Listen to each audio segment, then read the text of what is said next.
Perkenalkan, nama saya Levi Mena Pancarali. Saya dari Universitas Ma'arif Nahdlatul Ulama Kebumen. Saya merupakan salah satu finalis dari Tresma of Champions 2024. Saya adalah salah satu Gen Z yang ada di Indonesia, maka di sini saya akan speak up terkait pengangguran sarjana pada Gen Z, khususnya di wilayah Kebumen, Provinsi Jawa Tengah. Pengangguran sarjana merupakan salah satu tantangan bagi para pemerintah.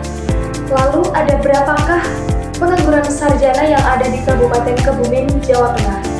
Menurut data yang dikeluarkan oleh Kebumen Update, tingkat pengangguran terbuka di wilayah Kebumen itu mencapai 6,03% yang menurun dari 6,07%. Itu pada tahun 2021.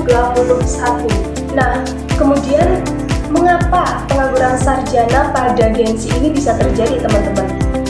Jadi pengangguran sarjana khususnya pada Gen Z di wilayah Kebumen seringkali disebabkan oleh kesenjangan antara keterampilan yang dimiliki dan kebutuhan tenaga kerja di lapangan.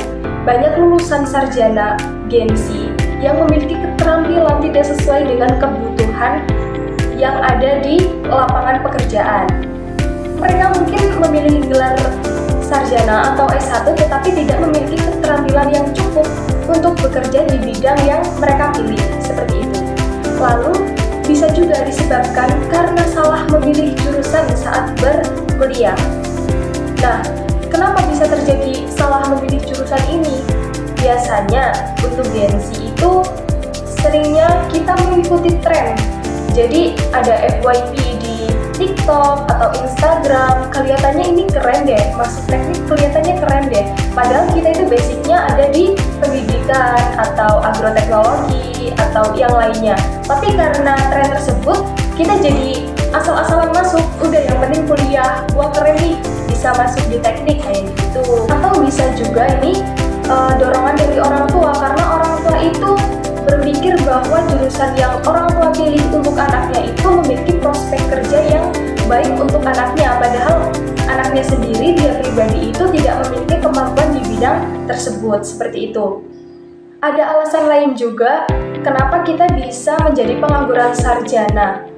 Selain kita salah jurusan atau tuntutan orang tua untuk masuk di jurusan tersebut, bisa juga memang karena ada persaingan yang ketat di lapangan pekerjaan. Jadi kita sebagai lulusan sarjana yang baru, kita itu harus dituntut bersaing dengan lulusan sarjana yang sudah memiliki pengalaman bertahun-tahun. Jadi hal itu menjadi salah satu penyebab terjadinya pengangguran sarjana pada Gen Z di sekarang ini. Nah, lalu bagaimana cara kita mengatasi hal tersebut?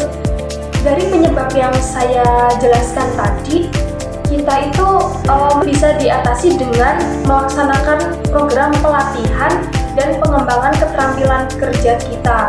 Jadi selama kita masih menjadi mahasiswa, kita itu bisa mengikuti organisasi atau unit kegiatan mahasiswa yang cocok untuk diri kita sendiri. Karena kan kita sendiri yang tahu kita itu sukanya di bagian apa, seperti itu ya. Ini itu sangat berguna sekali untuk masa yang akan datang. Kita itu harus menyadari bahwa kemampuan kita itu perlu digali, dicari, dan didalami, tidak hanya dipendam sendiri. Bukan malah aku sebenarnya bisa tapi aku males, itu gimana nanti, gimana untuk kedepannya, seperti itu. Jadi kita harus memikirkan matang-matang untuk diri kita sendiri ke depannya.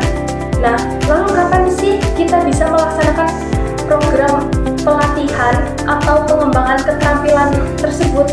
Nah, tentunya kita bisa mengikuti program atau pelatihan tersebut ketika kita sedang menjadi mahasiswa. Nah, kenapa? Karena kita itu harus sudah bisa memikirkan jenjang karir untuk diri kita sendiri ke depannya. Kita juga bisa mengikuti program-program yang telah disediakan atau diupayakan oleh universitas untuk diri kita selama kita menempuh pendidikan di universitas tersebut. Jadi selain punya bekal akademik, kita juga punya bekal soft skill dari yang kita pelajari selama mengikuti kegiatan organisasi atau unit kegiatan mahasiswa atau program yang lainnya.